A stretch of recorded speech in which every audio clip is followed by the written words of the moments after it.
It was a crisp Halloween night in my old neighborhood called Willowbrook. The moon hung low, casting eerie shadows on the streets. The Smith family, comprised of John, Sarah, and their 2 children, Emma and James, were eagerly getting ready to start their annual trick-or-treating adventure. The kids quickly put on their costumes as the excitement was obvious. Emma had chosen to be a classic witch, complete with a pointed hat and a broomstick. James dressed up as his favorite superhero, Superman. They both marveled at the spooky decorations their father had put up, with carved pumpkins flickering on the porch and fake cobwebs around the bushes. As the family gathered near the front door, John reminded everyone to be safe and stick together. Halloween was their favorite holiday, and they took great joy in celebrating it together. Just as they were about to step out into the night, they noticed something strange that caught their eye. At the edge of their driveway stood a child, or at least they assumed it was a child. The figure was small and wearing a discolored, torn costume. The dimly lit streetlight revealed very little about the child, whose face was hidden behind a mask. Curiosity and concern washed over the family as they approached the mysterious figure. The child's costume looked as if it had been through a battlefield, stains and rips scattered across the fabric. They felt shivers run down their spines as they looked at the mask, a horrific portrayal of a monster. The child didn't speak. Instead, they extended a trembling hand, clutching a small, tattered candy bag. The Smiths exchanged puzzled glances and then offered a handful of candy, assuming the child was another trick-or-treater from the neighborhood. But to their surprise, the child made no move to accept the treats. The hand just hovered there, trembling in the night air. "Are you okay?" Sarah asked. The child remained motionless, the mask concealing any possible expression. John crouched down to the child's level, offering a comforting smile. "It's all right, kiddo. We're just here to have fun. You can take the candy." But the child didn't react. Without a word, they turned and began to walk away, taking slow, deliberate steps. It was as if the night itself swallowed the child, the tattered costume blending seamlessly into the darkness. The Smiths watched in bewilderment, their initial curiosity now replaced with an unsettling feeling. John called out, "Wait! Where are your parents?" But there was no response. They stood there, their unease growing as they scanned the empty street. The child had vanished into thin air, leaving them with nothing but an eerie silence. It was as if the encounter had never happened. Emma clung to her mother, her wide eyes filled with confusion. James, usually fearless, seemed unnerved. "Dad, what just happened?" he whispered. John scratched his head, bewildered. "I don't know. It's strange, that's for sure." The family decided to put the bizarre encounter behind them and continue with their Halloween festivities. After all, it was supposed to be a night of fun and excitement, not dwelling on mysterious occurrences. However, as they walked through the neighborhood, knocking on doors and collecting candies, the memory of the vanishing trick-or-treater lingered in the back of their minds. Hours passed, and Halloween night was nearing its end. The Smiths returned home, their bags filled with sugary treasures. They gathered in the living room to sort and share their candy haul, attempting to push the eerie encounter to the recesses of their memory. But as the clock struck midnight, the silence of Willowbrook was shattered by a series of strange occurrences. Lights in the house began to flicker. The air grew colder, and the faint sound of footsteps echoed through the halls. The family exchanged worried glances as the unease from earlier returned with a vengeance. "Do you hear that?" Sarah whispered. John nodded, his brow furrowed in concern. "Yeah, I do. But it's probably just some electrical issue.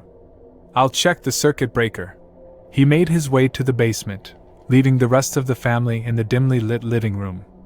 As he descended the creaky stairs, he couldn't shake the feeling that something was amiss. When he reached the basement, he was greeted by an unsettling sight. The circuit breaker had been flipped, shutting off the power to the house. John was certain he hadn't touched it. Upstairs, the family huddled together in the darkness, the unease growing with each passing moment. Suddenly, a loud bang echoed from the hallway, causing them all to jump. The door to the basement had slammed shut with tremendous force. "John, are you okay?"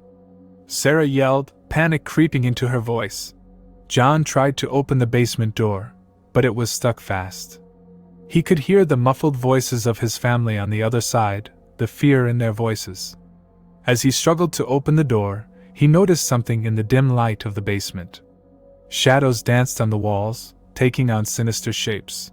Back in the living room, Sarah and the kids were frantically trying to open the front door, but it refused to budge. They were trapped inside their own home, and fear had taken hold of them. In the basement, John finally managed to pry the door open, and he rushed upstairs to join his terrified family. They were all relieved to see him, but their relief was short-lived. As they huddled together, they heard voices whispering in the darkness, their words unintelligible. "What's happening to us?" Emma cried. James clung to his father, his eyes wide with terror. "Dad, we need to get out of here." John nodded, determined to protect his family. He led them toward the back door, hoping it would provide an escape. But as they reached the door, it swung open on its own, revealing the backyard cloaked in darkness. The family hesitated, their fear keeping them frozen in place. Then they saw them, eerie figures standing at the edge of the yard, their forms obscured by shadows. The figures seemed to be approaching them, their movements slow and deliberate. "We have to go," John whispered, his voice trembling. He led his family outside, away from the ominous figures. As they made their way down the driveway, they noticed something on the ground, a small, tattered candy bag, the same one the vanishing trick-or-treater had been holding. The family ran down the empty streets of Willowbrook, their hearts pounding with fear. They didn't stop until they reached a neighbor's house, where they finally found safety and called the police. When the authorities arrived, they searched the Smiths' home but found no sign of the eerie figures or any logical explanation for the bizarre events that had transpired. In the days that followed, the Smith family moved out of Willowbrook, leaving behind the memories of that terrifying Halloween night. They never discovered the truth about the vanishing trick-or-treater or the haunting events that had unfolded in their home. To this day, the Smiths can't help but wonder if they had encountered something otherworldly on that Halloween night, something that defied explanation and left them with a lingering sense of dread. The tale of the vanishing trick-or-treater remains one of Willowbrook's most unsettling mysteries. In a small town, nestled at the edge of a forest, stood an abandoned mansion known as Blackthorn Manor. It had been uninhabited for years, its aging facade storing a history filled with whispers of eerie occurrences. The locals believed it was haunted, and stories of mysterious happenings. On Halloween night, a group of college friends decided to host a party at Blackthorn Manor. They were drawn to the mansion's eerie atmosphere and its reputation for being haunted. The friends, including Alex, Emily, Ben, Sarah, and Mike, saw the old mansion as the perfect backdrop for their Halloween celebration. As dusk settled in and the full moon rose, they gathered at the mansion's imposing front entrance. The mansion loomed ominously, in darkness, and the chilly wind rustled through the overgrown trees that surrounded it. The group had brought with them an array of spooky decorations, dimly flickering candles, and a playlist of eerie tunes to set the mood. They dressed in elaborate costumes that ranged from classic monsters to characters from their favorite horror films. The party began with excitement as the mansion's grand hall filled with laughter and dancing. The flickering candles cast eerie shadows on the walls, creating an atmosphere that sent shivers down their spines.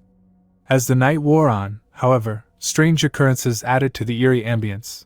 As the night deepened, Sarah and Emily, the most perceptive of the group, couldn't ignore the growing unease.